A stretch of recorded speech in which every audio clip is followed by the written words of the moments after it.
Great. Next slide.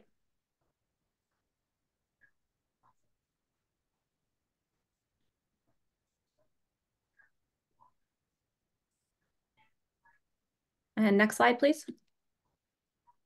Thanks. We want to start off also with our sort of community guidelines that we're asking folks to follow.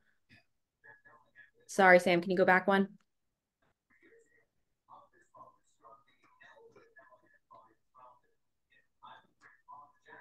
So we want to ask everyone that they maintain respect for others, use I statements, let us know if you're representing a neighborhood association when you speak. We have a lot of folks participating tonight, so we're going to ask people to limit their comments to 2 minutes and just be aware of how much time and space that you're taking up so that others have a chance to participate. We also ask that people focus on the topic of the meeting in their comments. We're here tonight to talk about design. And we will be keeping the chat closed during the presentation so that folks can stay focused. But then we'll have multiple discussion periods when we will open it back up. And tonight, as usual, we, the project team, will be collecting and reviewing your feedback and your questions from the discussion. When the chat's open, we'll answer as many questions as we can. And also, as always, feel free to reach out to us at whitestadium@boston.gov. Next slide. So in March, we announced that we were having this engagement schedule that you see here on your screen. We had a couple weeks ago 3 neighborhood-focused transportation workshops, and then tonight is the first of our series of 3 design meetings. And just so you know sort of where we are in the series of meetings, we are also having 2 IAG meetings, which are part of the Article 80 process. Next slide. So our agenda for tonight, a few folks are going to introduce themselves, and then we are going to give some context about why we're here, what we've heard, and then get into the meat of what we're talking about tonight, which is grounding our revised holistic design in the Franklin Park Action Plan, design principles, and then we will show you how we are evolving the design based on those principles, and we really look forward to hearing from you and getting your feedback. Next slide.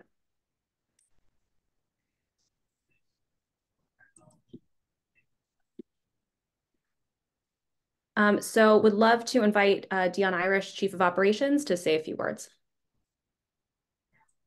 Thanks, Morgan. Just quickly want to say good evening, everyone. Welcome to tonight's meeting. Thank you for your continued participation and engagement.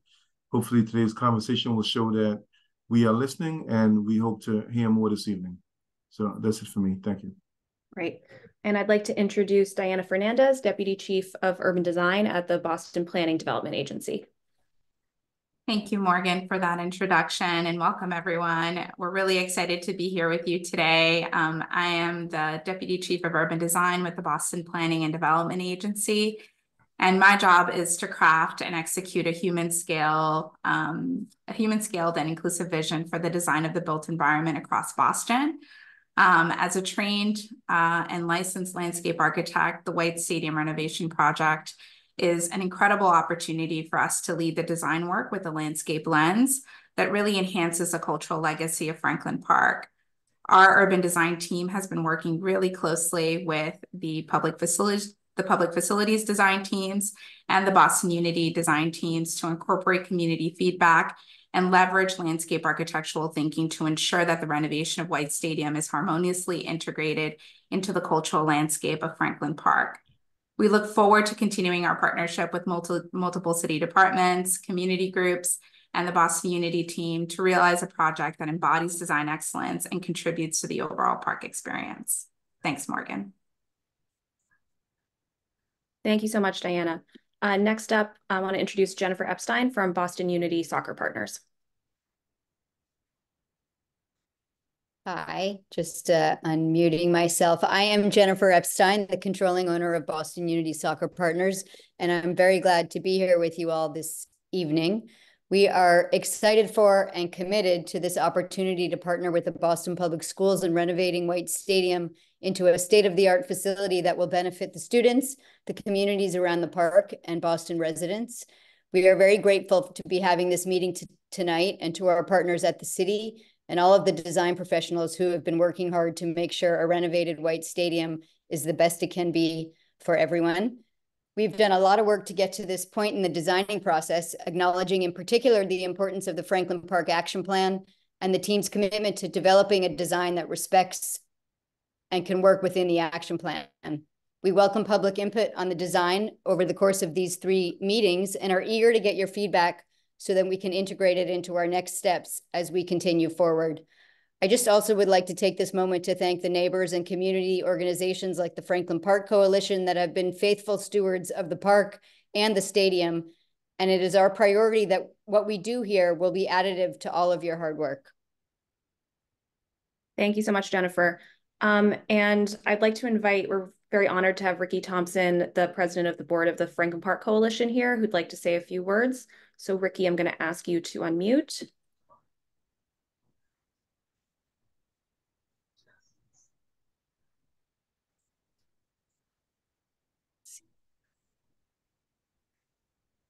All right, Ricky, you should be able to unmute yourself. Hello. Good evening. We're glad to be on this design team meeting, and we hope to gain the openness and the transparency of the committee so far. And response to our questions that we've come up with, we had several meetings, and we're very happy with the way things are going. But we know that there are things that need to be done that we're all working towards. Thank you. Thank you so much, Ricky. All right, next slide. All right, so I want to start just by grounding us in why we're pursuing this opportunity. Next slide. So some folks have seen this slide before, but we just want to make sure everybody understands the why of what we're doing here and talking about. Renovating White Stadium has been discussed for many decades without outcomes. You can see all these news clips from the past several decades when many different groups and administrations discussed renovating the stadium. I think this is a message that has echoed, over the last several decades, that the stadium is in deep need of repair and investment. But despite multiple attempts, there's never been the right combination of funding, partnership, or public benefits to succeed. Next. So we are really excited about this opportunity and especially the public benefits that the project will provide for the community. And when we say community, we mean Boston residents, Boston Public School students, and all Franklin Park visitors. Through this partnership, we'll deliver higher quality indoor and outdoor amenities, numerous economic benefits, including job creation, supporting local businesses, and an annual community benefit fund. And we're really happy at the city to be able to use this project as a catalyst to advance the implementation of the Franklin Park Action Plan. And the investments in White Stadium and the Grove will be available for other large events that call White Stadium and the Playstead home. Next. So we just want to emphasize what a benefit the new facility will be for Boston Public Schools and the community. We've shown this before, but this is a sample schedule for the month of August. We really want to emphasize, if you take a look at this schedule, everything in orange is BPS uses. Everything in blue is the Boston Parks and Recreation Summer Camp. We've got some special events on the weekends, the Puerto Rican Festival, Caribbean Kiddie Carnival, cross country meets, the Special Olympics. And in addition to that, we have a few Boston Unity games and some practices when no one else is using the field. So we're really excited that this opportunity is going to dramatically increase the amount of time that BPS and the community are able to use White Stadium. Next slide. So before we dig into design, I just want to give some background on how far we've come with the design of the project. In the fall 2022 through winter 2023, the city embarked on a feasibility study about renovating the stadium. Then in July of 2023 was the first public presentation of Boston Unity Soccer's proposal in response to the city's RFP. We then spent the rest of the summer and the fall working very closely with Boston Unity Soccer to refine their design, while the city was also developing our design for the East Grandstand. That led up to Boston Unity Soccer submitting their filing for the formal Article 80 development review process. We had a public comment period and formal review from staff and other boards and agencies. And then that led to, in February, the city and Boston Unity beginning a new round of design refinement, incorporating all of that feedback into a holistic design. So here we are in April. We're really excited to be sharing that work with you in this series of 3 workshops and get your additional feedback. Next. So the focus of tonight's meeting is design, but we want to also acknowledge all the other input we've heard on important topics. You know, transportation. Many folks on this call I recognize from the transportation neighborhood meetings we had on April 9th and 10th. We're digesting all that feedback now, and we'll be excited to share back what we're, how we're amending that plan at the IAG meeting coming up on May 15th. In terms of quality of life, sorry, that should say BUSP, Boston Unity Soccer's commitments around sound, lighting, cleanup, security will be memorialized in the cooperation agreement. Those terms are things that we will share with the IAG for review. For community benefits, you know, we've talked about the robust community benefits this project is offering. Those are also things that will be memorialized in the cooperation agreement. And we've heard a lot about the importance of governance of Franklin Park. We're exploring governance structures that are aligned with the action plan's recommendations, and we look forward to sharing that out with you soon. Next. So now I'll share the feedback over, you know, sort of broadly that we heard related to design. These are the key values that we heard that we agree with, and we've worked very hard to advance them and uplift them in the design. So overall, the project must conform with the Franklin Park Action Plan, but especially it must support the park ecology. So that includes landscaping, tree planting, pathways around the stadium, making investments in tree planting, removal of invasive species, respecting the importance of preserving wildlife habitats and the park's serenity. And then respecting the current park experience, so the important and historic views, limiting paving, minimizing new structures, and respecting Olmsted's vision. And then using this opportunity to create new resources that park users can enjoy. So finding a cohesive relationship between the Grove and the Overlook, taking advantage of reopening land to the Playstead that's now closed off, and establishing program opportunities that support the overall park and community experience. Next slide. So we're here tonight for the first of 3 meetings that'll work through that feedback and take it into a holistic and unified stadium design. So tonight, we are going to talk about the design principles for the project that support the values identified in the Franklin Park Action Plan. And then our next meeting in 2 weeks, we will take those principles and then share a detailed breakdown of the Boston Public Schools, Boston Unity and Community Program and show how we can fit those things together.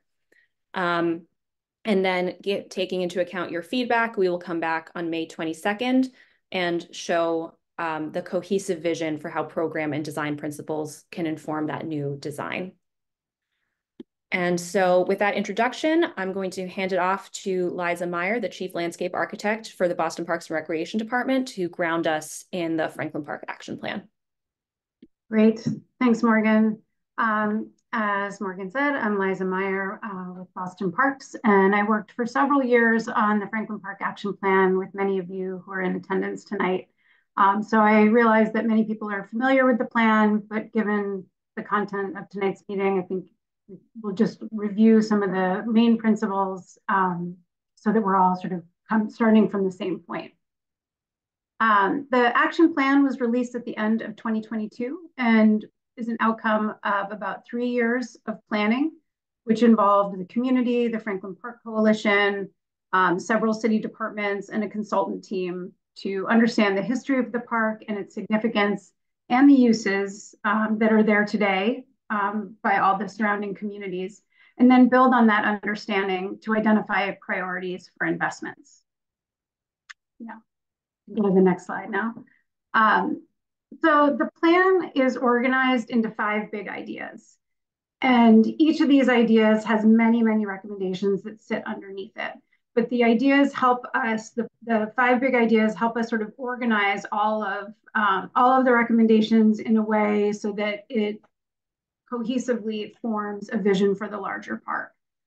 So those five big ideas are make connections and activate the edges. So make sure we're thinking about the edges of the park, the entrances, how people arrive, and a sense of welcome, and make sure it's accessible. Clarify movement. That recommendation or big idea is focused around the historic circulation in the park, restoring Olmsted's vision for how people move through the park, acknowledging that pedestrian and bike circulation is currently interrupted by fast-moving traffic, and thinking of ways that we can reduce those kinds of conflicts while still making sure that people can arrive to the places, the big park destinations that define activity in this space.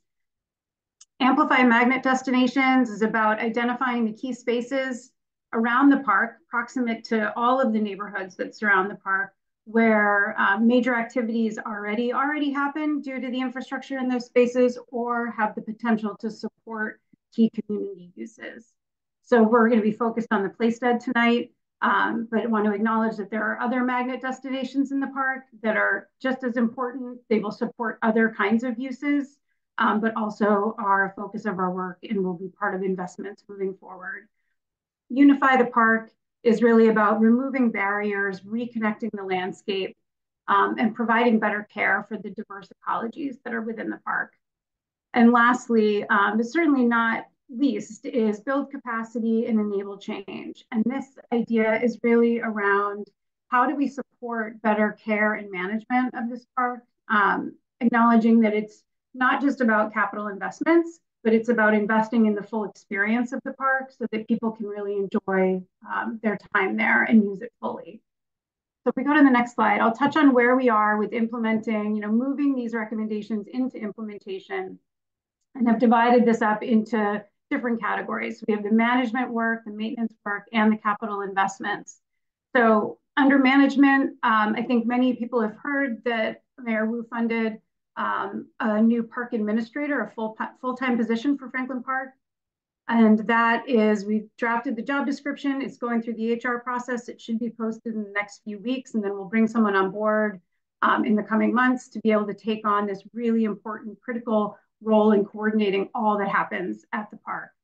As it relates to the White Stadium work, we are going to be moving forward with developing an MOU with the Boston Unity Soccer partners to address management of the park and considerations that may not necessarily be addressed within their lease agreement, but things that happen outside of the BPS White Stadium property, to make sure that it's all well coordinated.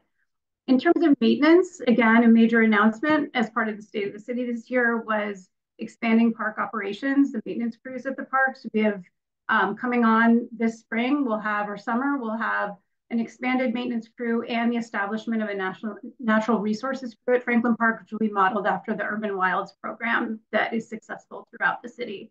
We're also continuing with all of the work associated with the Franklin Park Trust, which is sort of maintenance and repair work that complements the programming work that the Franklin Park Coalition is able to do each year.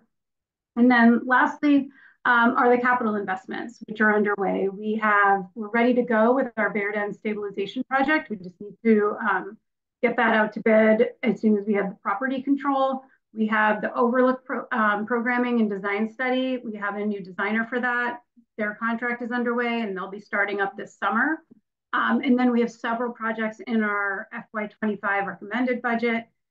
A project down by the Shattuck picnic area to site 2 new tennis courts to expand the tennis program for the Franklin Park Action Plan. Funding to advance safety and drainage improvements along Circuit Drive, which would also include traffic calming measures. And then also funding so that we can have staff engagement in the BTD projects at Columbia Road and Blue Hill Ave to ensure that that work meshes with the vision for Peabody Circle and sets us on a course to be able to improve that major gateway into the park. Next slide. So back to the Playstead area. As I was saying, we have several major magnets. Tonight we're focused here at the Playstead. And this is a really key space within the park. So as we think about the recommendations in the plan, I think it's important to acknowledge that there are several projects that all are around the Playstead that will all contribute to the character of this space moving forward and the level of activation of this space moving forward. White Stadium is a really important one, but so are those at the Bear Dens, the Overlook, Playstead Fields, and the tailgate edge, as well as Long Crouch Woods and the features within that space as a whole. And as each project moves forward, we'll have an opportunity to do not just what happens within the bounds of that discrete site, but also to address sort of the larger park fabric that makes all of these spaces come together. So that's the circulation, the drainage, the vegetation management, signage, planting, programming. It's all of this. And as we make all of these investments and think about this space cohesively, that's where we get to see the vision of the action plan come to fruition. So next slide. And just before I turn it over to John, I want to show, this is an image we all saw through the action plan process. It represents a view across the Playstead from Pierpont Road from behind the zoo. And it provides sort of an organizing vision for how improvements in this space can come together and see how each of these components can contribute to the larger whole. So each project requires that we form an understanding of how to approach the work in the historic landscape. And because of their deep understanding of the park and the action plan, Reed Hildebrand has been engaged in this effort to help us define and articulate the design principles that will help shape projects in the Playstead area. So I'm going to pass it to John Kett to advance this conversation. Thanks, Liza. You can go to the next slide. Actually, the next slide too. We really appreciate the feedback that we've heard about the plans for White Stadium and the recognition by the city of the significance of this project as the first major project to follow the action plan. And while this program wasn't anticipated within the action plan itself, the action plan recognizes that the evolution of an urban park is inevitable. And it's critical that this evolution is carefully managed in order to preserve the qualities of the park that have made it beloved within this community for over a century. Franklin Park, like most parks, has undergone significant changes over its history, and the park has to continue to remain flexible enough to allow for this adaptation, including the careful introduction and insertion of new uses that honor the original design intent, while continuing to be meaningful to the surrounding community. The action plan promotes the idea that these two quests are not only compatible, but essential for the park's future success. Given its landmark status in Boston and its listing on the National Register, as any changes are planned, the impact on the historic built fabric and the intent and expression of its original design have to be carefully evaluated and advocated for. Any new uses need to be thoughtfully integrated into the existing visual and spatial relationships of the larger landscape, and the existing built elements should be treated with care so that they remain deeply rooted in the historic design character of the park. Next slide. If you've attended meetings in the past, you're likely familiar with this, but I want to give a quick reminder of some of the intentions behind the Olmsted Plan. The general plan for Franklin Park divided the program into two parts. The main park, or the country park, which is represented here in the chartreuse green color, emphasized what Olmsted termed receptive recreation by providing visitors with a serene and expansive experience. What he termed the anti-park, shown here in pale red, carefully tucked exertive recreation, including group activities, athletic grounds, and small venues for music and entertainment, into the topography. The Playstead, which is set within the anti-park, is organized as a flat, open field framed by groves of trees and wooded ridgelines, informal rock outcrops and higher elevations at the edges of the valley allowed for spectating to be an equally important part of the experience. Next slide. The most significant area of Prospect, which is known as the Overlook, is seen here in the distance of this image, which is in the early 1900s. We're not sure of the exact date. Provided an elevated platform set into the hillside built of pudding stone boulders obtained from the clearing of the Playstead. The Overlook shelter, which is that low slung roof in the center of the image, and it was believed to have been the only building Frederick Olmsted designed outright in his career, originally housed park security and lockers and restrooms for park visitors. Today, its ruins remain as an important piece of park history, And as Liza has just mentioned, there's a parallel project which is about to commence to reimagine those ruins as a permanent home to the Alma Lewis Playhouse in the park. I also want to point out how this image illustrates the amount of change that's occurred within the playstead over its history. As many of the trees that we see today are not present yet in the early 1900s. And of course, today we would be looking at the East Grandstand of White Stadium in this image. Next slide. Change is inevitable in the landscape. Plants grow, mature, get managed and replaced. Adjacent communities and their needs change, and the people who love and care for the landscape play an important role in managing that change. A place that has long been home to some of the community's most cherished moments, with gatherings around sports, theater, music, celebration, activism, and programs of community significance like the Kite Festival and the Alma Lewis Playhouse. Next slide. White Stadium has also played an important role in some of those moments, both for hosting of BPS sports and for events such as the Uptown in the Park, which we've heard about on past calls, featuring the likes of Sly and the Family Stone and Parliament Funkadelic, which I think we all wish we'd been there. Next slide. That is a long way to say this park is important for many reasons. Given the significance and integrity of both the Olmsted design legacy and the grassroots community efforts of the Franklin Park Coalition and many others, change in this context is something that needs to be managed, and the Federal Department of the Interior provides guidelines that promote responsible preservation practices to help protect cultural resources while helping us manage change. To provide a framework for managing change in a way that protects these important legacies, my firm Reed Hildebrand has been re-engaged, as Liza said, to assess the playstead through the lens of the Secretary of Interior standards for the treatment of cultural landscapes. What makes this space significant, and what needs to be done to maintain that as we evolve in response to contemporary needs and use. Within these guidelines, there are 4 different treatment approaches, ranging from strict reconstruction of elements that have been lost, to incorporation of new uses to accommodate contemporary needs, and preservation of remaining historic fabric. The approaches can be applied both to specific components and to the larger physical and spatial organization of the landscape. One important point to note here is that rehabilitation is the only approach that accommodates change for contemporary use. As part of the process of using the guidelines, the first step is to determine the character-defining features of the landscape, those distinctive qualities and features that significantly contribute to its essence or its character, and to assess their integrity, how much of them remain both physically and spatially today. This framework will build a case that will ultimately be presented to the Boston Landmarks Commission as the design teams seek their approval for the project. Next slide.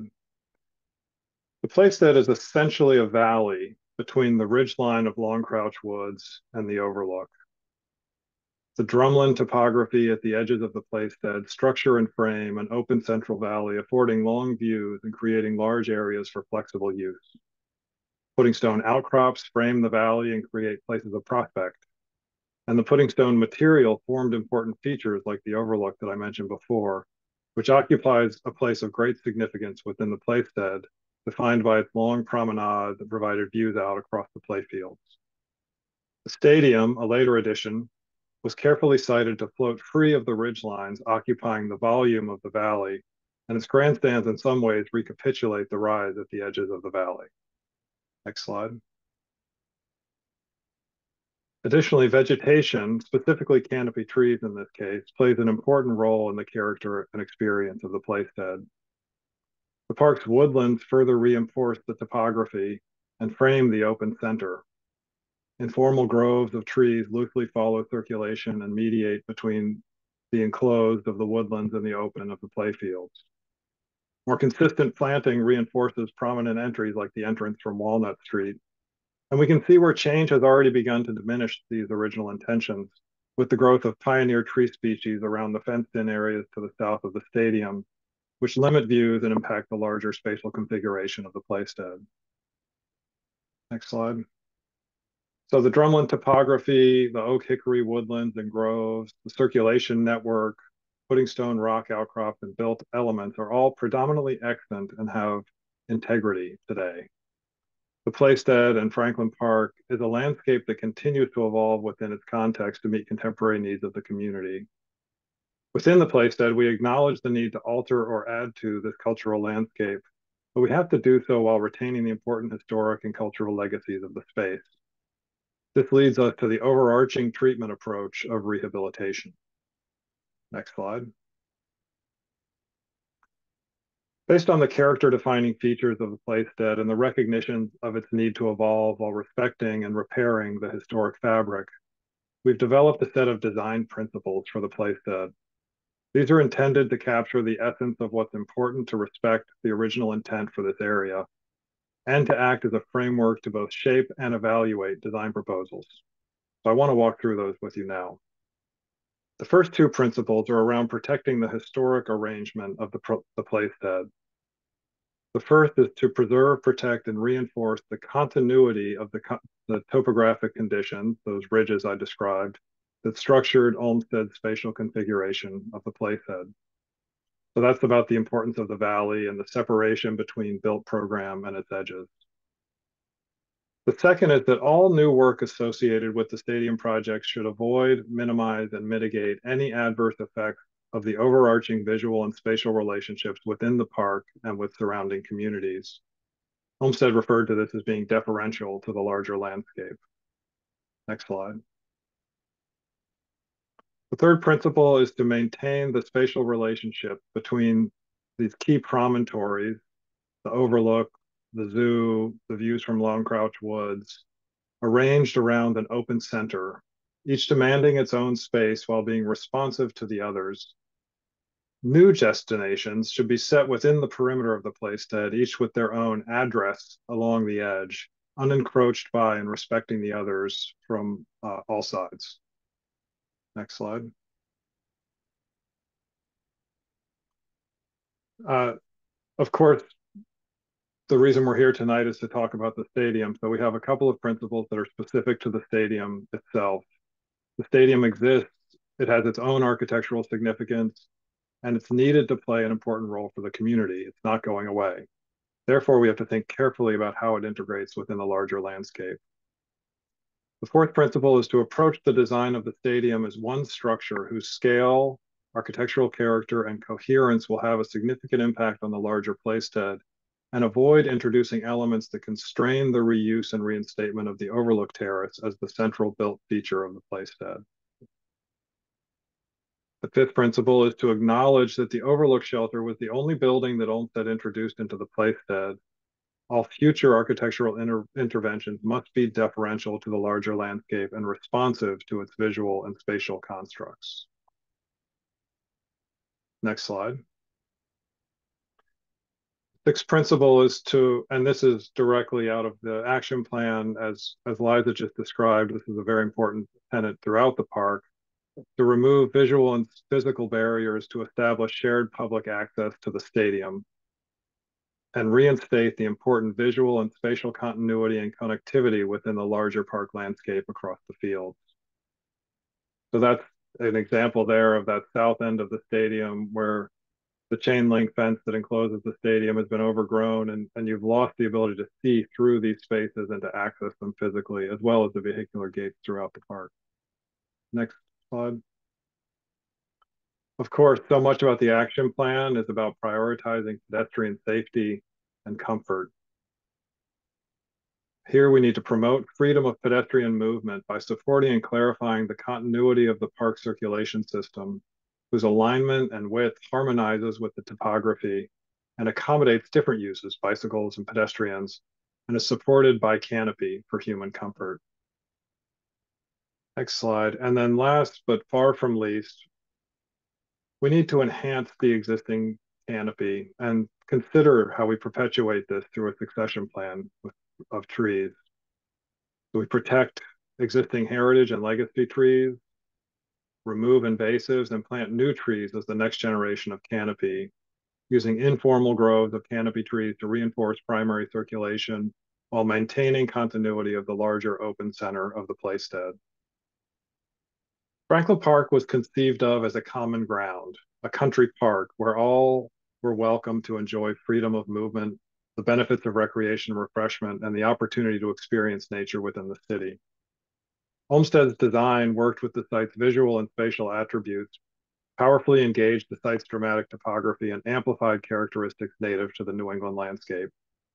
The themes addressed in that design, the cultural significance of landscapes, the shared right of public access to shared open space, and the benefits of such public health and free democratic exchange, are still deeply relevant today. And as I said before, these principles are intended to capture the essence of what's important to respect within that original intent for this area, and to act as a framework to both shape and evaluate design proposals. We believe that change is possible, if not necessary in this context, but it must be managed carefully with the preservation and integrity of the cultural landscape as a priority.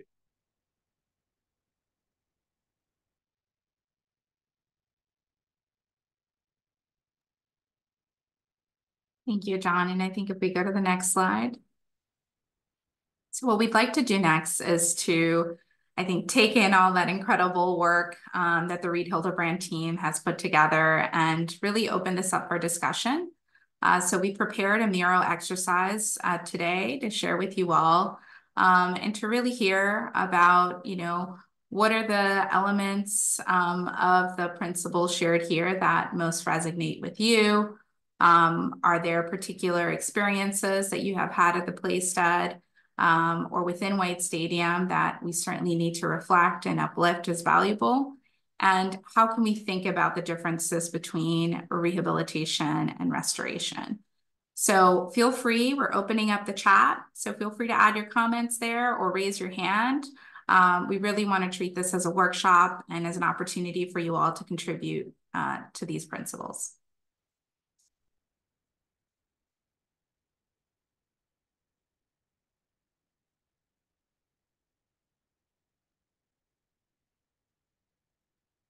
Okay, I see we have a couple hands up.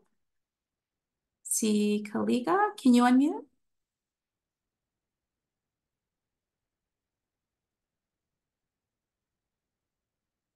Okay. Sorry, I'm on a bus, so I'm not going to put on video. Can you guys all hear me? Yes, we can. Okay. So I was one of the people that went to those concerts. I grew up around Franklin Park. Sorry, I'm on the bus. And I came of age in Roxbury. So it's nice that you're recognizing the history and you're talking about nice programming, but how much green space is all of this going to cost us? How much green space is going to be paved and encroached upon? And what about noise and sound pollution for the zoo animals and the natural flora and fauna in the park with this ambitious, money-making enterprise coming into the park? How are we going to preserve that? I think those are excellent questions. And I think what I want to do is if you don't mind, I'm going to park it for the next part of the presentation here. We're going to talk a little bit about those particular elements, Kaliga, where we want to ensure that we're taking these principles and adapting it right to the program and the renovation of this particular project. So if you don't mind, we're taking notes and we'll make sure to come back to that when we share a little bit of how the design is evolving. The next person I see on the list here is Louis. Good evening. Thank you for the exhaustive presentation. I theoretically can probably understand what you're saying, but you cannot clearly see any of the information you have on the screen. It's too small. Hopefully in the future, you will present this information so that we can have access to it before the presentation. I need to know what is the tailgate area. I don't see that anywhere in Olmsted's plan, so fine for me the tailgate area and what is its purpose. The other question is why, after the exhaustive process for planning, your team and planners and designers and implementers are still devoid of any Black people or a person from the community that can offer a culture to the diversity in the presentation, or even talk with the existing communities that surround the park. The other question is, why is there still no copy of the so-called plan that you put together for the park? in the library so that we can view it and go through it in detail and make whatever changes that we'd like to make or make recommendations, because there are and remains a lot of questions as to some of the proposals that the visioning plan had made. What are the actual steps have you taken to acquire back from the state the Bedens and Long Gouch Wood areas? And you're proposing to do work. It's not clear what you want to do, but you've not put anything in practice, practical terms as to how you're going to receive the property back from the Commonwealth of Massachusetts and give it back to the city so that things can take place. And I guess more importantly, we need to know the practicality of all the things that you're saying. Now you want to, go back to Olmsted original use.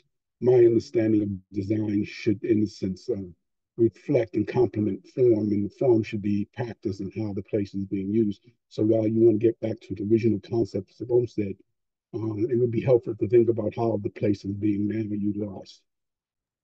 Thank you, Louis. I'm going to start with a couple of your first questions. So I wonder if we can zoom into one of the plans here. I think it's the plan right in front of our screens here, Sam, right there. That tailgate area that is being described, Louis, is that area on the sort of backside closest to the Valley Gates. It's currently where there's some existing parking, and that image that Liza shared earlier out of the Franklin Park Action Plan is sort of that vista back to the Playstud and White Stadium. So just wanted to provide that clarification. I do want to prep my colleague Liza for the question around the ownership with the Bear Dens and some of the other improvements. I think we can provide some feedback on that. But in terms of, what the purpose of this conversation is that, we're really looking to take in the community feedback. We heard from a lot of people around how is this being integrated into the overall action plan principles and the park experience. And this was an opportunity for us to zoom out that, and that we can also not just take in Olmsted's legacy of how this space was created, but ensure that we're also capturing the cultural legacy of the place and how it's being used today. So we really would welcome your thoughts or experiences, and we will certainly make sure to work with the ONS team to get these materials out so folks can continue to provide that feedback to us as this work evolves. But Liza, I'll hand it over to you to speak to the Bear Dens. Yeah, quickly. So the Bear Dens, we are still in process of the transfer. The next step is a vote by the zoo board. They weren't able to consider it at their board meeting a few weeks ago, so it's on the agenda for their next board meeting, which I believe is the first week of June. And we have offered ourselves to be present to make sure that they have all the information they need and we can answer all the questions they may have to hopefully be able to move it forward. So that's where that stands, but we haven't waited for that to happen to advance the design work for the Make Safe. So as soon as that, the vote and the authorization for us to resume care and control of that site has moved forward, we will advance that work. Thank you, Liza. And next person I see here is Cleo. Two other questions. I'm sorry, Louis, can you repeat yourself? Black representation on your team, the issue about cultural diversity and from what perspective we're seeing things, and access to the plan itself in the public libraries. What's the status? So I'm sorry, I tried to answer that by saying that we'll work closely with our team members at ONS to ensure that we can provide these materials in public places so that folks can have the opportunity to engage. And certainly we understand the need to think about the diversity of our team. And that's something that we as a city continue to strive for at every aspect of our work. So we know that that's ongoing and we're committed to that long term. Diana, I can also add that Moody Nolan is our partner in this, and they are an African-American founded company and are our architect of record for Boston Unity for the West Grandstand. Andre just could not be here tonight. I know you've met him. We've walked around the site with you before. Thank you for that. And let's see, we'll move on to Cleo. You have your hand up.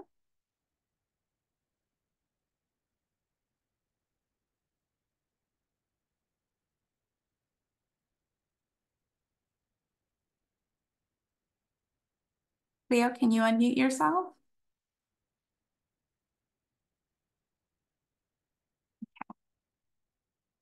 Cleo, if you want to try again to join, we'll see if we can get your audio to work, but if not, feel free to add any comments to the chat. The next person I see on here is Robert.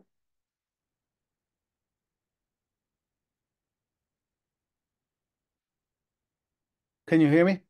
Yes, we can. Okay. I'll even start my video. I'm concerned because it's a very dense neighborhood and public space within the neighborhood. Franklin Park is a very important public space to our community. And even the golf course is a public golf course. And I use the park quite frequently in the summer. I play tennis. I'm a member of the Franklin Park Tennis Association. Have there been studies on the impact that it would be done, that would happen to the community, such as parking, and to the, would it change the public usage of the park? How would it influence the rest of the park's public nature with this private entity, operating the stadium? And how much would that private usage encroach on our history of public use of the park? Thank you, Robert, for that comment. I think I want to focus the question a little bit on the design principle here associated with removing barriers. So, Sam, I wonder if we could zoom in to that particular piece. So I think the goal of what we're trying to do here, right, is working with the action plan, is to ensure that as we think about any improvements to the actual play stat in the White Stadium itself, there is an opportunity for us to ensure that we are removing the barriers that exist today. So for example, the fencing that currently really precludes views and is really taken over by invasives at the sort of southern end of the stadium, having opportunities with this renovation and rehabilitation project to be able to reinstate that visual connectivity, and also to ensure, right, that relationship of the play stat and the stadium is restored to some of the sort of original principles associated with the park design. So our intention here is to ensure that we are centering the openness and the opportunity, right, for the community to have more access than what is accessible today to this particular part of the park, and to ensure that in partnership with, Boston Unity, there are amenities that will be publicly accessible to the public. But I'll go ahead and hand it to Morgan, who may be able to speak a little bit more directly to your question. Sure. So we do really want to keep things focused on design tonight. I will just say we have a lot of information on our website, boston.gov/white-stadium, on the partnership. It is a partnership where the City of Boston retains ownership of the stadium, and the City of Boston, Boston Public Schools, and the community have the use of the stadium for the vast majority of the time. We feel really confident that this is a partnership that is providing a lot of benefits to the city and BPS. So I'll hand it back to Diana to keep us focused on design. Thank you, Morgan. Next person I see here is Beefy Cousin. Can you unmute? Yes, I'm unmuted. Thank you. How you doing? I just want to say, and I'll be speaking a few times tonight. I've been born in Boston. I love Boston. Have done so many things at White Stadium, from the kite festivals, back there in the back, to cookouts. Played at White Stadium as a high school player for Madison Park. I just done so much at White Stadium.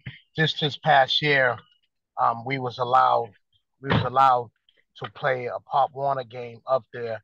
And when I tell you how amazing it was for us to be able to go back up to White Stadium and play a football game, we was hosting and we had teams coming in from Boston and Rhode Island and a few places, and everybody was just so amazed that we was able to get White Stadium. And the problem is, I understand that just like anything else, when you're doing something new, there's always going to be concerns. There's always going to be oppositions.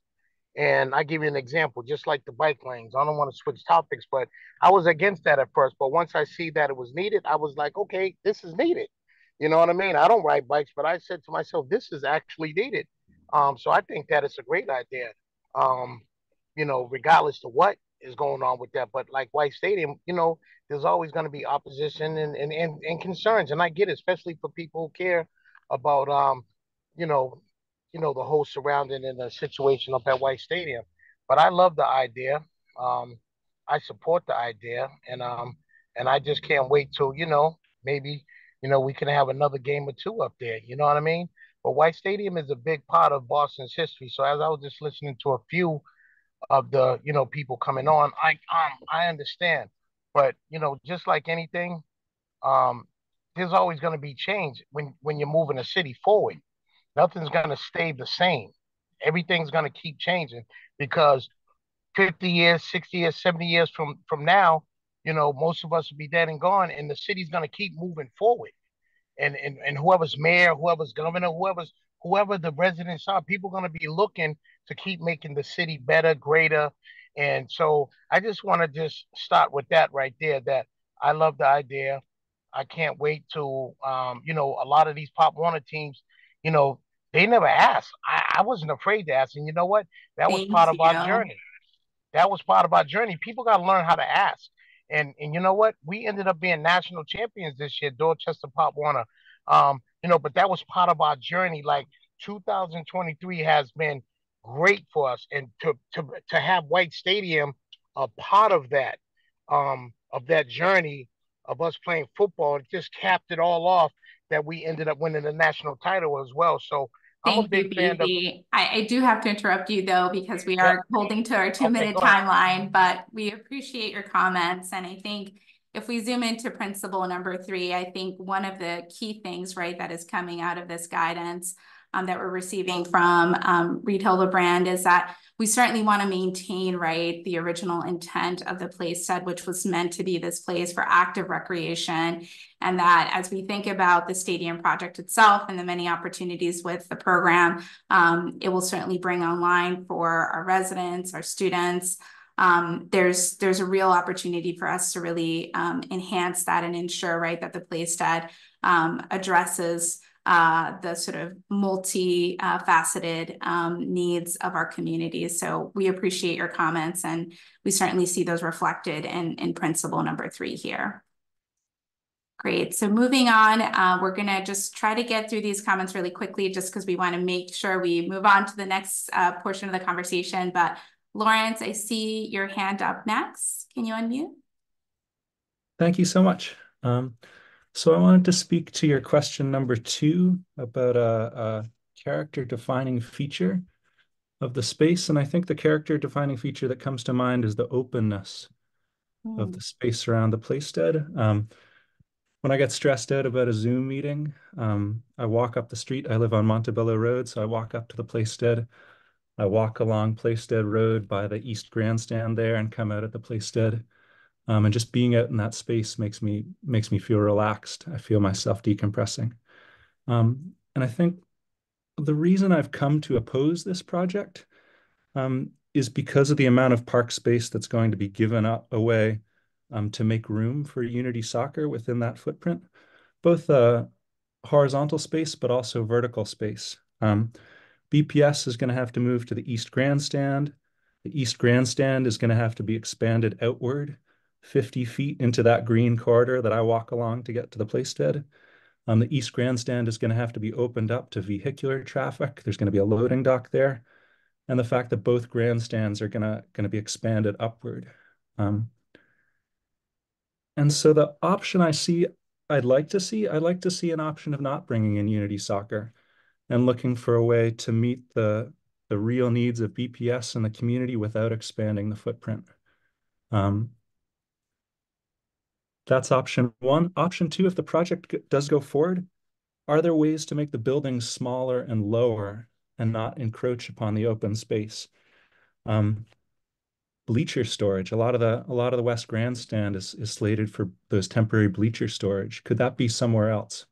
There's some suggestions about how the BPS side could be smaller. I've worked for BPS for 15 years as a teacher. I don't really want to make those suggestions. And I feel uncomfortable about having to pit my interests about open space and the interests of BPS against each other.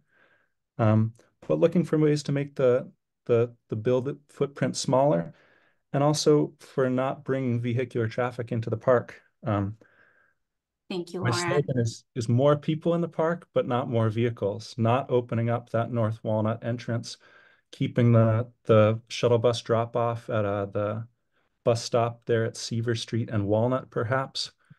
Maybe running buses between Jackson Square and Forest Hills, and then having them drop off, pick up at the other station, then come back. Absolutely. And I do have to stop you here just to be sensitive to time because we have a couple of other hands, but we appreciate the comments. I think, you know, especially as we go to one of the first architectural principles, which is number 5, I think what the Reed Hildebrand team and the city have really been looking at is how to address those specific spatial constraints. So in the next part of this presentation, we're going to share a little bit about what are the moves we have made to ensure that we're maintaining that spatial continuity? How are we thinking about the sort of pudding stone outcrop and that beautiful oak tree, right, that defines that expansive view back out into the Plaisted and into those fields? How do we ensure, right, that there is an openness, right, and that the volume that is currently created by those grandstands today really presents an opportunity for us to concentrate the architectural program there. So bear with us. I think we have been listening and we have been responsive and hope to show you some of the ways in which we're taking that feedback to respect the park and see this project as something that is truly enhancing it moving forward. I will say too that, you know, the transportation workshops have been really productive. So I hear your comments around access and circulation. We certainly want to make sure that those are captured and that we can follow up directly as it relates to that and the transportation network. Thank you. Barry, I see your hand up. Can you unmute?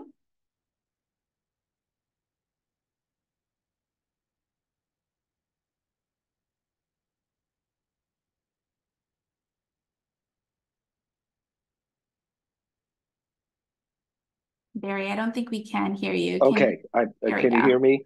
There you go. Okay. Good evening, everyone. I think it's a great opportunity to redo this and rethink athletics, Boston Public School athletics in this process. So I'm optimistically going forward, but cautious. I couldn't name a stadium that's constructed in the last decade or 2 decades that does not have on-site parking. It just does not seem practical. Currently, there is a very small area for parking, and this is where parents, teachers, friends, students come to watch.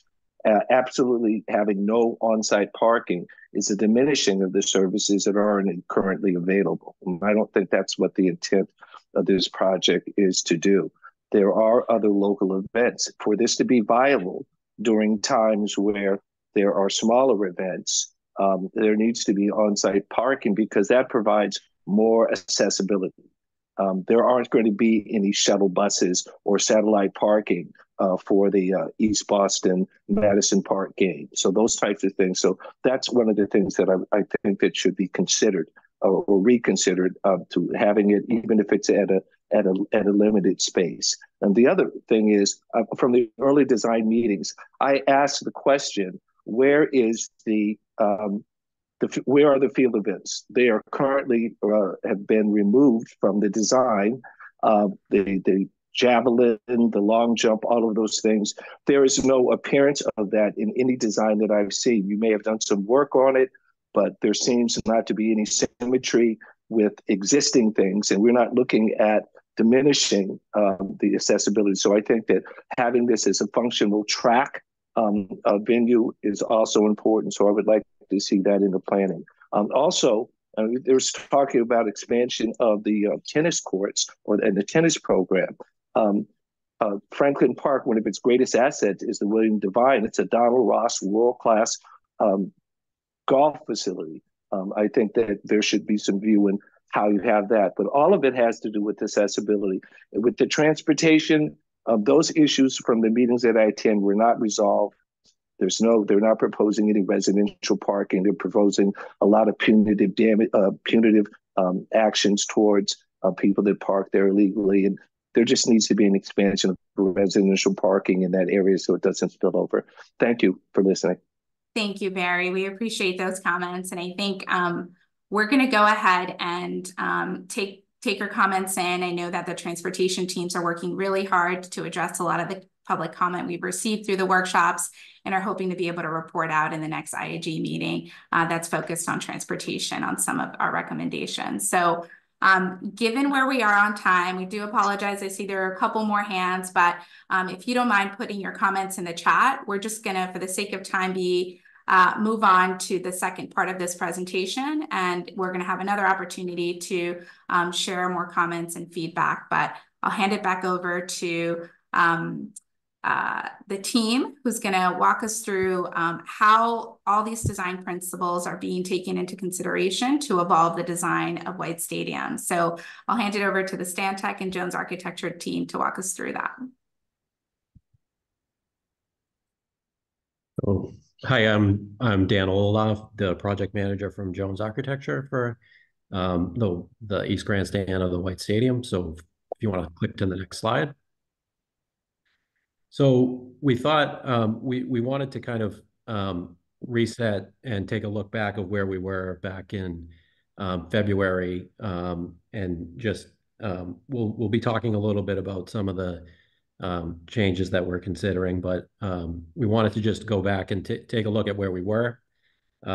So back in the design that you see on the left that was presented a couple of months ago, the East Grandstand was kind of centered on a new track and field facility, and then there were two-story volumes on either side of the grandstand that was home to all the BPS office and administrative and student athlete spaces. So we have on the following slides here, we have some more thoughts and things to talk to you about that really start to incorporate some of the design principles that John really did a nice job illustrating earlier. And I think a lot of them also pick up on a lot of the feedback that we just heard.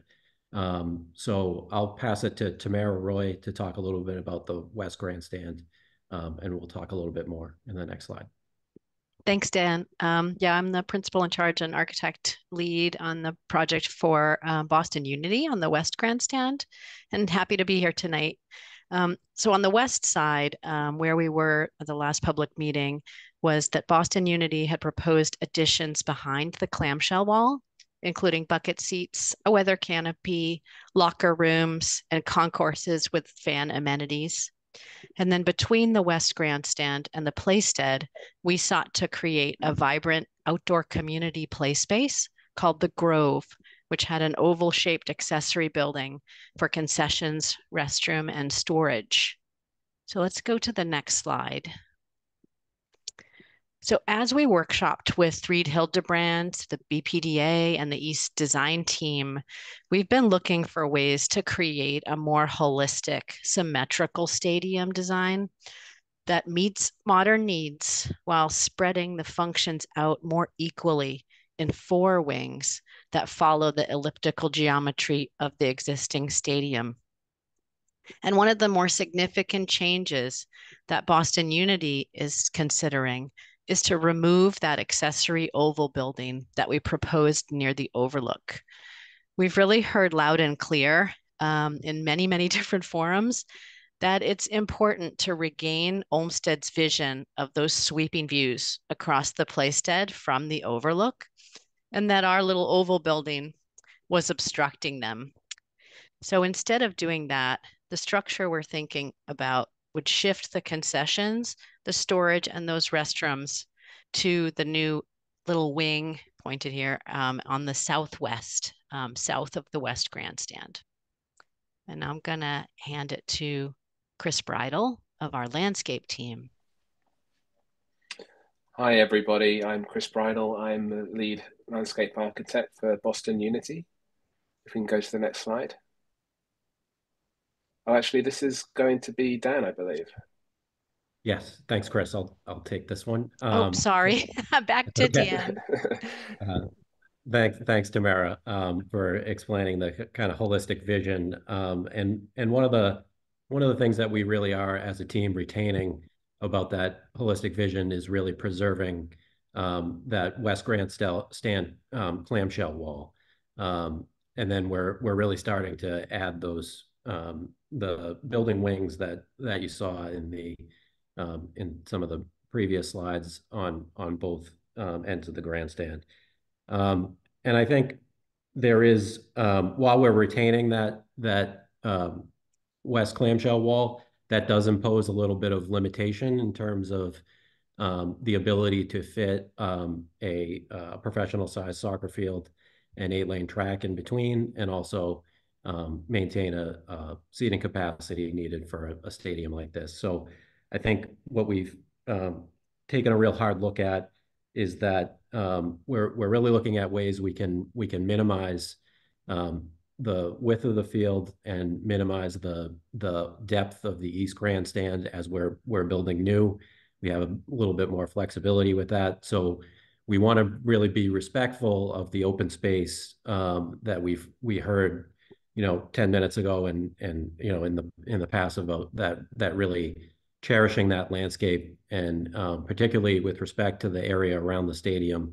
We want to be extremely respectful of the existing pudding stone outcroppings, the natural landscape, some of the heritage trees in that area, and we're really looking for all ways we can to minimize the expansion of the oval. And now I'll pass it back to Chris. Thanks, Dan. Next slide, please. So as we evolve the design, and as recommended in the Franklin Park Action Plan, we are looking to make connections, remove barriers, and share resources.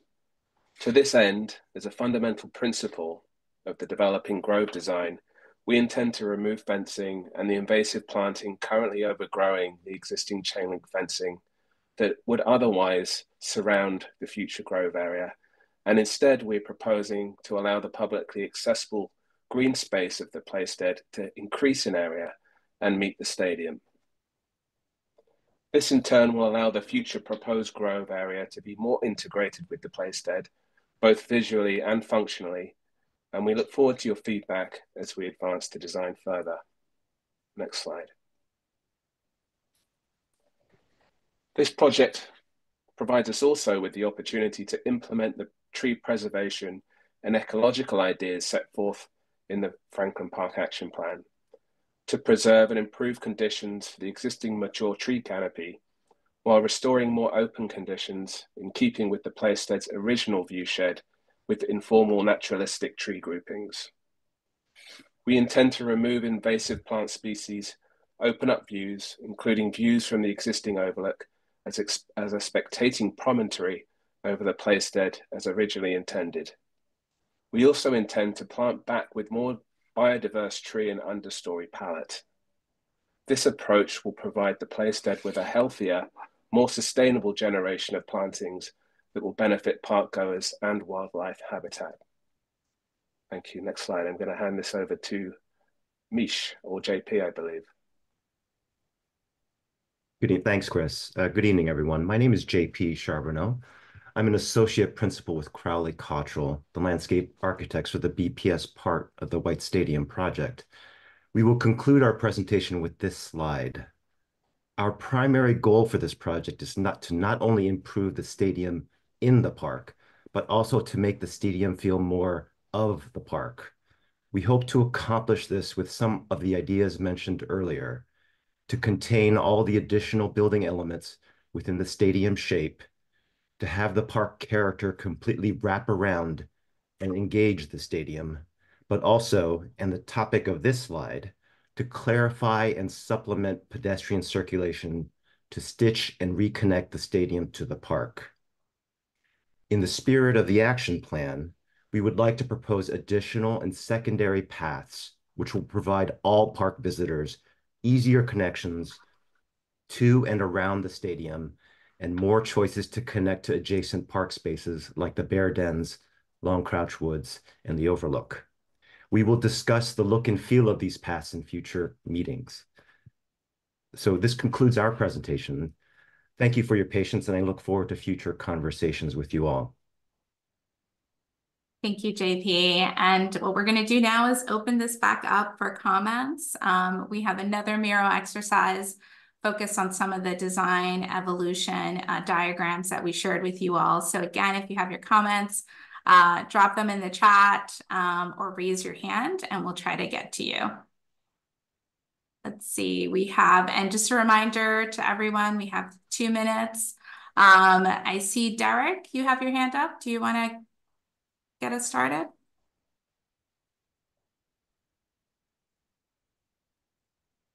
Derek, you Sure. can unmute yourself. Yeah, hi. Thank you. Can you hear me? Yeah, hi. My name is Derek Evans. I am primarily a Mississippi resident, but I'm also a Roxbury resident and property owner. I'm a preservationist, a conservationist, and a person who's very concerned about the White Stadium project. I'll focus on design questions here. I don't expect you to be able to answer them here, but please note them for the record. One is that White Stadium and the larger park are both designated Boston landmark, which is a very important.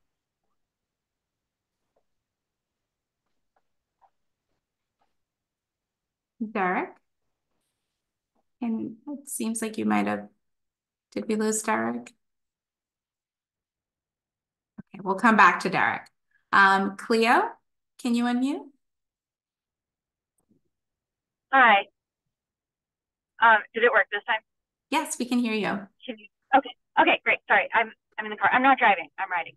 But my name is Cleo. I'm a lifelong JP resident. I've spent most of my life in all of the locations I've lived in JP, living within less than 100 yards of Franklin Park.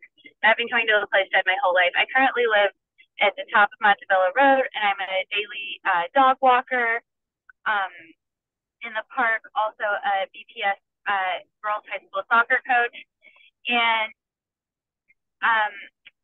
I kind of have questions about the use of space because I do walk around the stadium every day pretty much.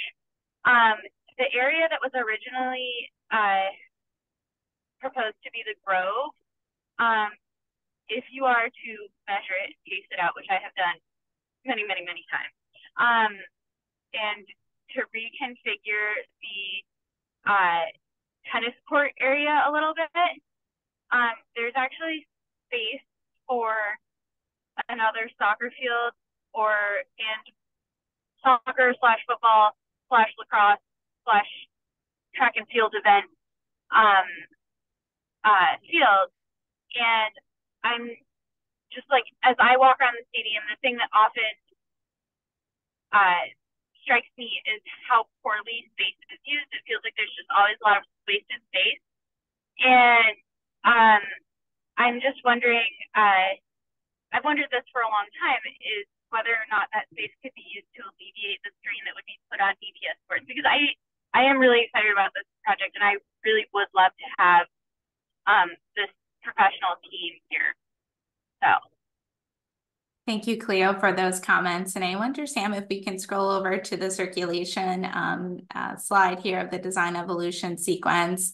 That area you're speaking to is that area just sort of south of the sort of stadium and that area far to the east, close to Platestead Road. So we certainly see, I think, opportunities to integrate some of your feedback and think about the flexibility of those spaces while also ensuring, right, that we're meeting some of the other community needs for tennis and basketball here. So we'll make sure to capture those comments, Cleo, and continue to incorporate that into our feedback. I also want to make sure I make time for our architects, Stantec, or the Jones and Crawley team to make any additional comments. I can make some further comments. I think, you know, the idea of removing the barriers and the fence lines around what will be the future grove, I think is a way of, I think, using space better, allowing the public to actually access an area that is currently off limits, and provide that as a resource to the public and to an element that will now be connected, or hopefully connected to the playstead. So I think the intent is to make better use of the space and have it more publicly accessible. And thank you, Cleo, for that clarification in the chat. We'll make sure to capture that. Next person I see here is Ricky. Ricky, can you unmute? Hi, I'm a lifelong resident myself. Obviously, you heard earlier, president of Franklin Park Coalition. I was at those big concerts in the stadium where we had 10,000 plus inside the stadium. Also, I was ran track for English High School. And questions about the field events. Barry brought up, where do the field events take place? Because I did all the field events except the pole vault. And so I was curious about that. Also, they didn't say too much about the current basketball court and tennis courts. Mm-hmm. I'd like to know what's going to happen with that. Also, the Grove, is that going to be in the spot where the field events took place? These are great questions, Ricky. So what I want to share with you, and then I'll hand it over to Dan with the Jones Architecture team to answer your questions around the throwing sports. We've held a couple of meetings with the track and field coaches to ensure that the program that is being considered here on the site is able to accommodate sort of top level athletic programming for BPS students. So I can have Dan sort of speak to that specifically. And then as it relates to your question around the Grove itself, and the opportunities for the programming and activation of that space. As our colleague Chris Bridle mentioned, this is the fencing that was proposed is being removed in order to open that space up. And with the sort of reconfiguration of the pathways, there's still an opportunity to have sort of accessible connections back to the broader Playstead Road, and also look at the accommodation of some of the program that currently exists there. I think, as Liza mentioned earlier, the tennis courts are looking to be relocated to the Shattuck site based on the Franklin Park recommendations, but we certainly are incorporating the basketball courts into the future configuration there. But Dan, feel free to add any additional comments. Sure, thanks. And I think maybe Sam, if you can, you're operating the Miro, if you can go over to the right, I can explain this. I'm sorry, to the left. First slide on the left, if you zoom in on the previous design. So just in terms of the throwing sports, long jump, pole vault, and high jump, triple jump, those all the jumping, all the pole vault, high jump, and triple move inboard into the D area of the track. So the space in between the grass field and the inner ring of the track. So most of those events move there, and we are looking. It's not shown in this plan, but I think in our next design meeting, we're going to show a little bit more detail about the program, not only on the track and field, but also in the building. But we are looking at some practice throwing areas for discus, shot put, and javelin out at the kind of southeast corner of the site. But we will still be retaining some of the court sports. So look forward to the next meeting. We'll have a more detailed look at that one.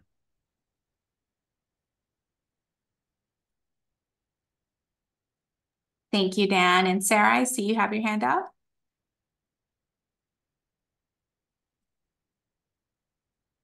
Sarah, can you unmute yourself? Okay, let's see. Sorry, it keeps, oh. There we go, we can hear you. Okay, the box kept moving, sorry. I have a question about the last slide that talked about the circulation being poor. And there might have been some comments in the chat about this. I think if they're referring to the metal fences, I think those are there to address other issues that won't necessarily go away if and when there are changes to the stadium. So how would you propose addressing inappropriate use of the park roads in the future, if not with a fence like that? Does that make sense? Like, those aren't just part of the original design. Those were there for a reason that came along, unfortunately, later. That's an excellent question, and I want to make sure I can hand this over to the Stantec and Jones team to articulate more specifically. So as you're seeing here in this image, the consideration, right, for the protection, right, of the facilities themselves is being contained within the sort of oval shape of the stadium that exists today. So some of that fencing that was sort of outboard, right, of the stadium as it exists today is something that is being integrated into the building architecture and opening and gate strategy for the park and the stadium itself. So Tamara and Dan, feel free to add here, but that is how this is being, that sort of safety element, Sarah, is being incorporated. Thank you. Agree with what you said, Diana. Not sure I have anything to add. Thank you, The Sarah, only for your thing comment. that I I'm would sorry, add, JP. the only thing that I would add, and it is a important topic because these gates were meant to control the vehicle from intruding into pedestrian areas. We are making every effort to minimize the impact of the vehicle into the park, to keep it out on the outer edges of the park wherever possible. But there is a scenario where we will have to control vehicles on large event days. And so there's an opportunity with this project to clarify or reduce the amount of gates so they're not so spread out and cluttering the park. Thank you, JP. Next person I see here is Roy. Roy, can you unmute?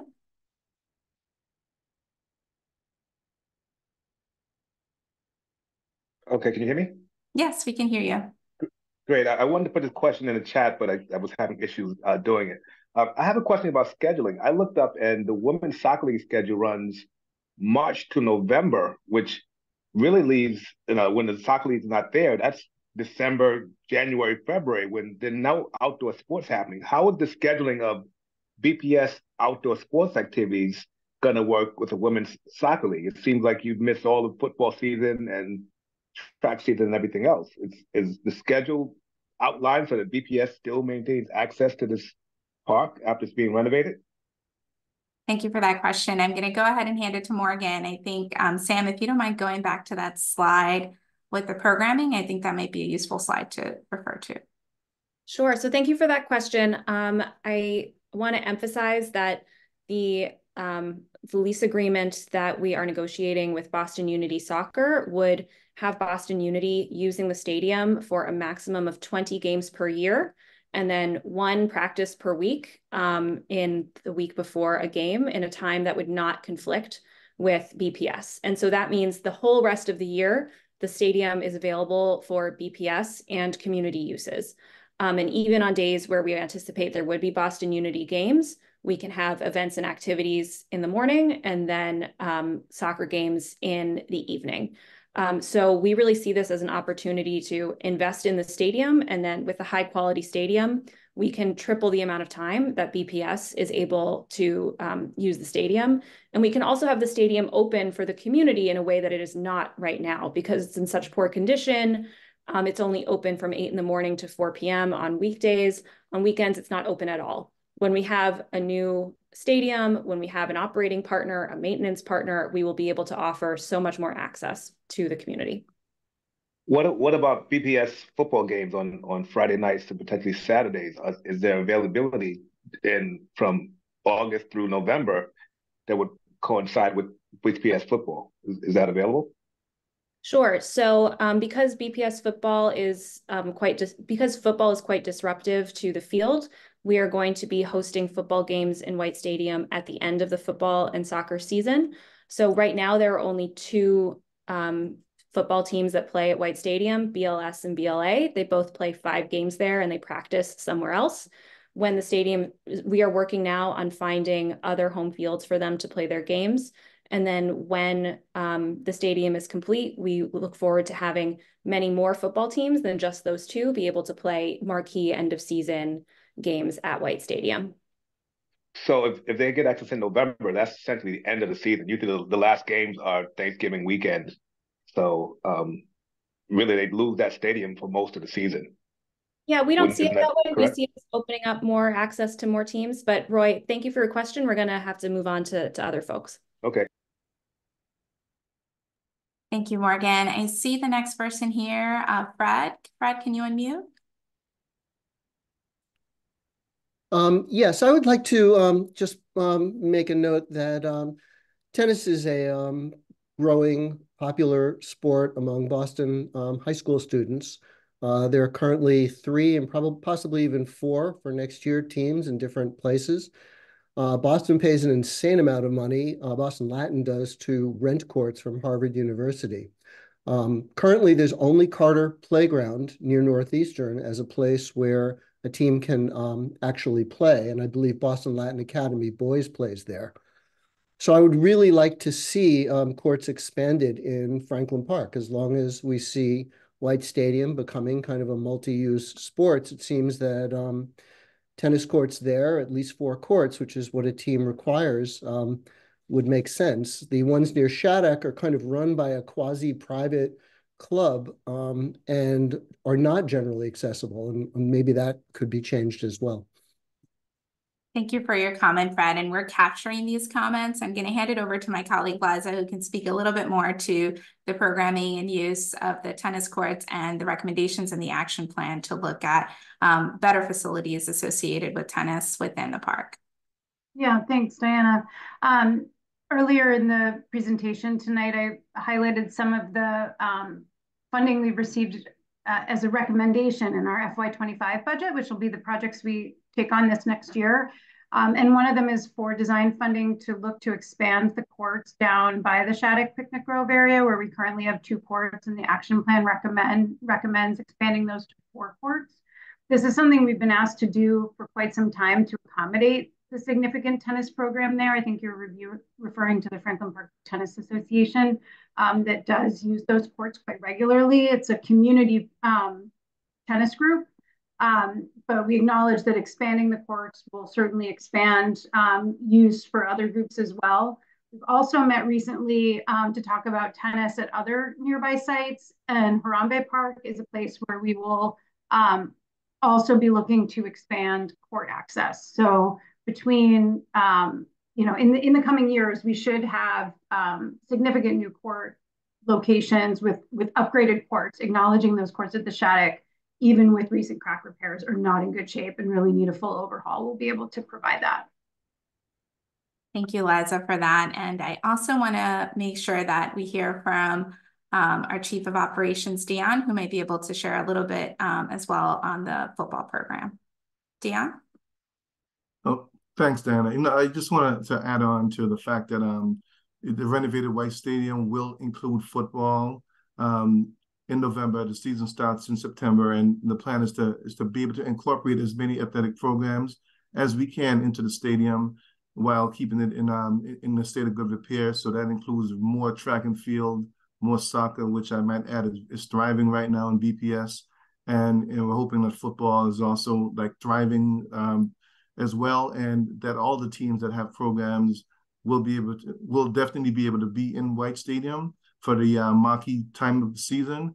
And we've also identified locations for each team to have their own home field and ability to in the practice field, as well as being able to play marquee games in November. Thank you, Dan, for that. And the next person I see on my screen here is Derek. Derek, can you unmute? Sorry, we lost you earlier. Yeah, hi, sorry. I don't know how far I got, but I'll say this. I mentioned for a reason that I'm also a Mississippi resident, and there in particular, I have an extensive personal and public background in preservation. I was involved in establishing an African-American historic district in the state of Mississippi. And in 2021, I actually was awarded by the Southeastern Society of Architectural Historians the 2021 Best of the South Award for historic preservation. And as a citizen, I consider myself a pretty tremendous asset for Roxbury, historic Roxbury, historic Boston. And as far as design goes with this stadium, I was mentioning that as a Boston landmark, which has high and rigorous and protective standards that few properties meet, this did. And so I'd like to know, and you can answer it later, because it's just one question, is how and what from the contributing design standards and thresholds architecturally and historical significances does the current design process, team, project incorporate that existing status, which wasn't just given, but quite frankly earned? And how does that not get disrupted or waylaid in the design? And I would add to that, as everyone knows, the park is one of the seminal international designs and creations of one Frederick Law Olmsted, who was very that he strongly recommended against professional sporting being one of the uses of the park. And I'd like to know how. Thank you, Derek. Or if. Derek, I'm sorry, we're at time here, so we want to make sure we can make time for others to get their comments in. But if I'm hearing you correctly, you're asking really how is it that we're applying some of these sort of design principles associated with the restoration and rehabilitation of a project in a cultural landscape. And I want to go ahead and hand it over to our colleagues at Reed Hildebrand, who can speak to a little bit of how those design principles are intended to guide the work moving forward. Yeah, thanks, Diana, and good to see you again, Derek. You know, this is the intent of this exercise, to be clear, that we were brought in to develop principles that identify what's significant here, and then the design teams are going back and understanding how the design begins to evolve to incorporate those. And the first step is the treatment recommendations that you're well familiar with, which lead toward the idea of rehabilitation here, and that recognizes that in order for this project to move forward, and for any project to move forward, there needs to be an acceptance of the fact that this is an evolving landscape and it will continue to change. Then the criteria of how you meet that really falls to the design team to come together and understand how they're building the case for change to the Landmarks Commission. So this will go in front of Landmarks, as you know, and they have the ultimate say in whether this meets the standards of preservation. Does that answer your question, Derek? Oops, you're muted again. I think Derek. Yeah, I'm sorry. It begins to answer the question, but let me just quickly add, if I may, without being muted, that I also participated over a year ago and for 2 years in a similar design improvement plan hosted by the city and contract architects and firms and so forth. And at the end of that 2-year process, and with all the assurances that are quite similar to those that we're hearing now of how this is going to be handled going forward, and it's requiring a certain amount of faith, after $9 million spent on a so-called improvement of Malcolm X Park, which myself and others would argue was a disimprovement in many regards, there's still no fence. Just something as simple as a fence along the length of Dale Street, which I'm sure was not part of the community's or anyone else's intended design for that public space. So I'm coming from a place, as you know, as an accomplished preservationist in 2 states, and somebody who's been through a smaller version of this here in Boston in the last 3 years, and under the current administration and the rest, that I'm really extra concerned and want to know much more. And I think it's not a good thing that we're just now, at this stage of the process, having these kinds of questions asked and answered and or kicked down the road, because this is quite a, not only locally, but nationally and internationally and regionally, significant cultural asset. That's Thank you, Derek. I want to make sure we're getting here to the rest of the comments. We certainly appreciate your comments, and we're capturing it here in the Miro board. As noted here, right, the purpose of this conversation is to articulate how some of these design principles are translating and influencing the work of the design teams as we move forward. And we certainly are committed to that and going through the proper landmarks process, right, to ensure that that is meeting the letter of the law and the guidance certainly stated at the federal government for how you look at a rehabilitation of a site like this. So the next person I see on here is Karen. Hi, Karen. So nice to see you. Hello. Can you guys hear me? Yes. Hi, Karen Monty-Burdick. Oops, phone dropping. President of the Emerald Necklace Conservancy. You know, I'm glad to have the opportunity to speak. I wanted to make a couple of points. I think everybody wants to see an improved White Stadium. There is nobody in town that doesn't want to see improvements.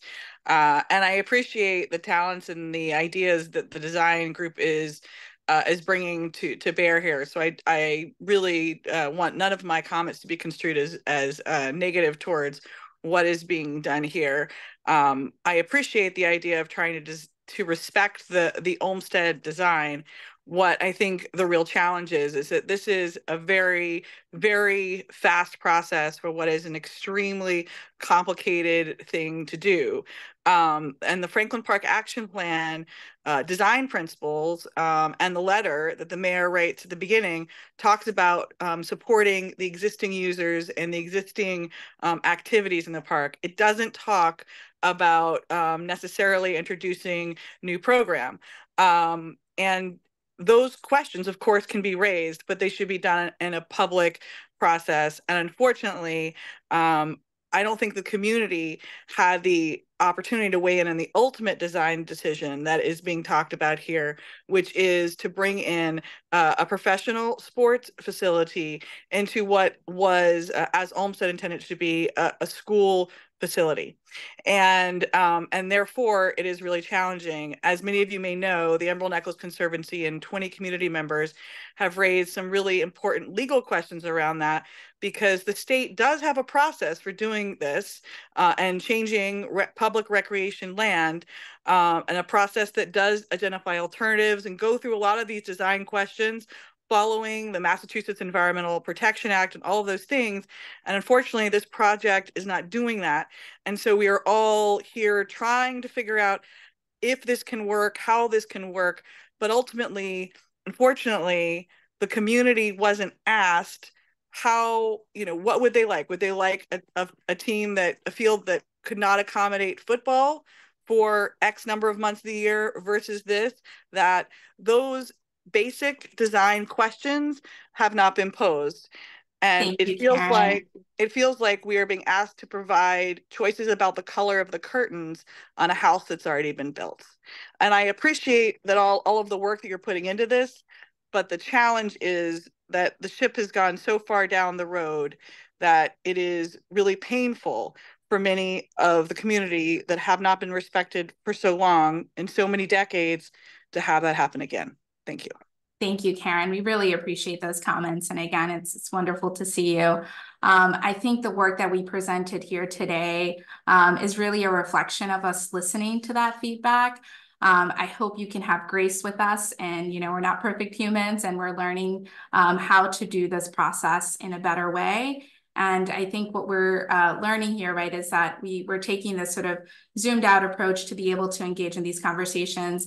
And our next workshop, I do want to note, is going to be focusing specifically on the programming and those decisions around, what are the sort of different elements and program considerations we want to consider on the site that add value to the work here, and certainly that builds on the framework established in the action plan. So, we can't undo the past, but we certainly are looking to move forward in a way that is really taking into account that community feedback, and certainly trying to bring the best design thinking here to address those design concerns and ensure that we can deliver program and a cultural asset to this park that we can be proud of for the next 50 to 100 years. And that's something we as a city are incredibly committed to.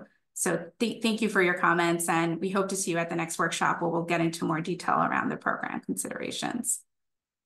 Domingos De La Rosa, do you mind unmuting?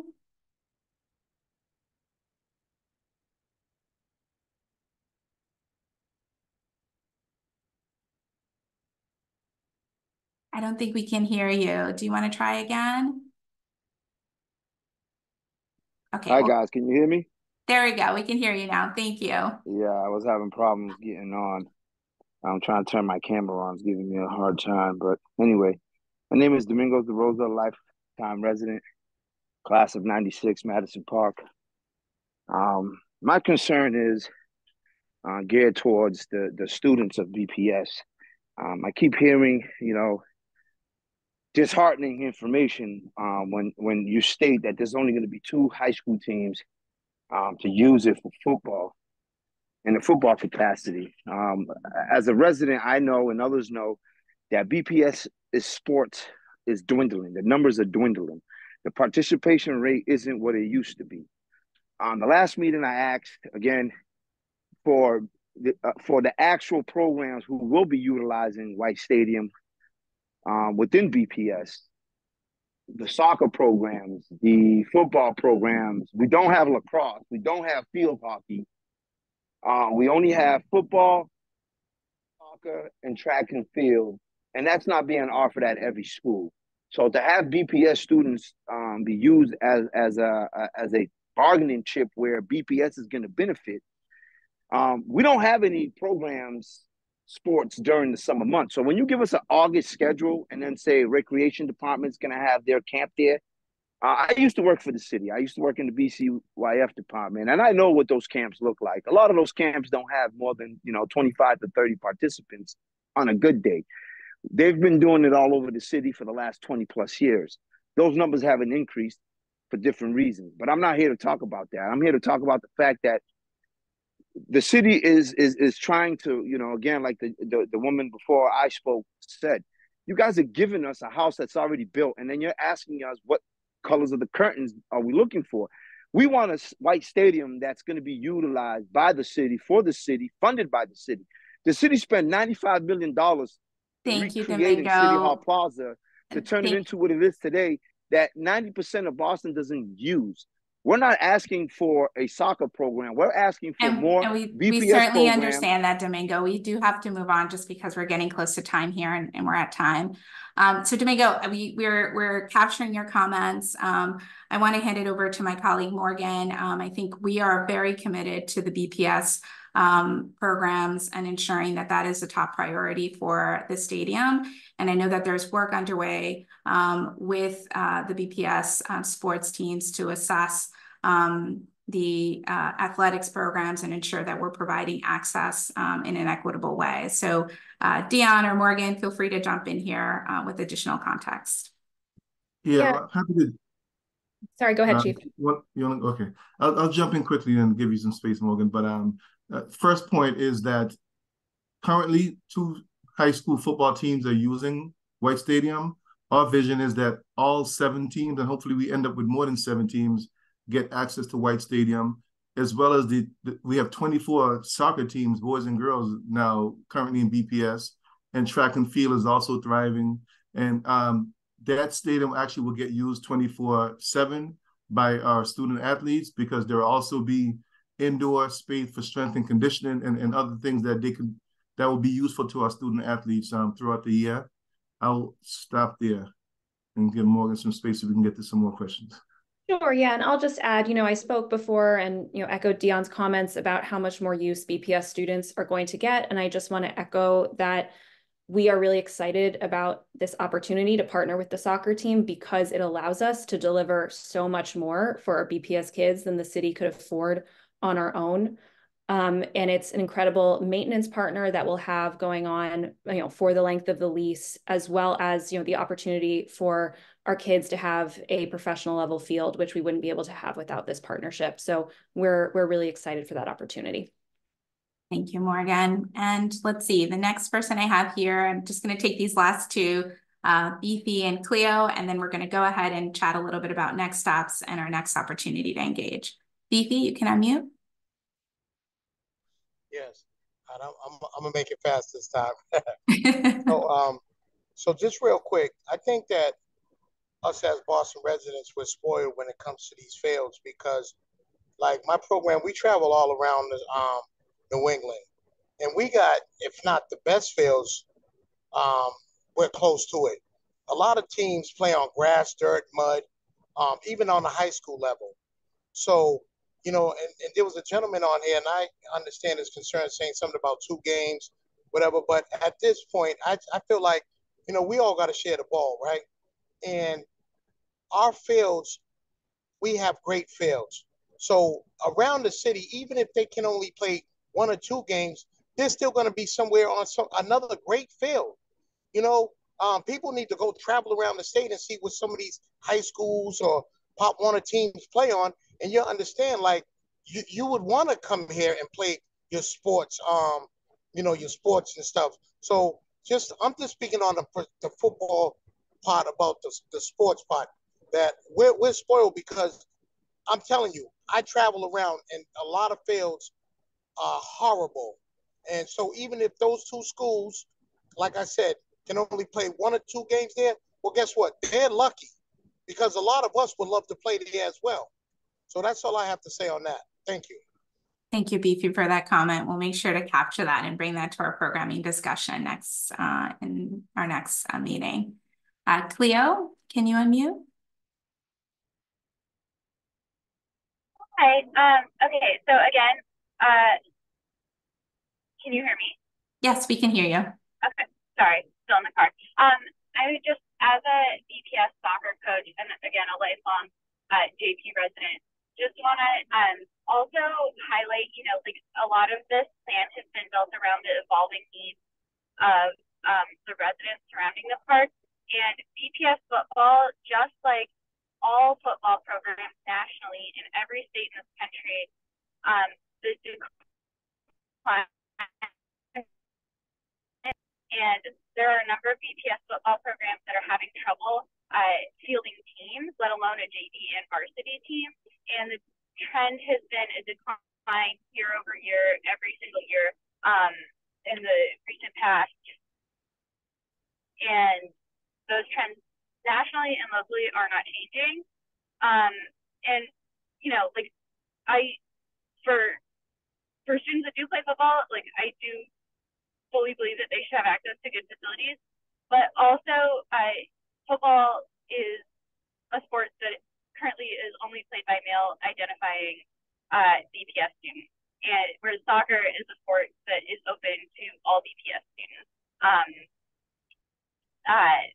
boys, girls, and trans or non-binary students looking to find the right team for them. Then the other thing is just about August. Sorry, BPS teams do run preseason camps for their sports teams in August. So August is actually a time of pretty high usage for facilities for football and soccer. So sorry, that's just my 2 cents. Also, there seems to be confusion in the chat. Boston Latin School does not have access to White Stadium. Boston Latin Academy does. I know that Boston Latin School gets a lot of preferential treatment within the city and within BPS in general. Not when it comes to sports facilities, which is what it is, and I would not change it to take that away from other students. Just want to make that clear that Boston Latin School already has so much privilege within the city, and they are not, we are not, is where I work, but it is not going to overtake access for other students. Thank you, Cleo. And I think we're at time here. We'll make sure to capture those comments and really appreciate the perspective. I do wonder if there are any members from the Unity team that would like to speak to, I think, the many wonderful opportunities that will be presented to us to support students and have access to some of these professional facilities.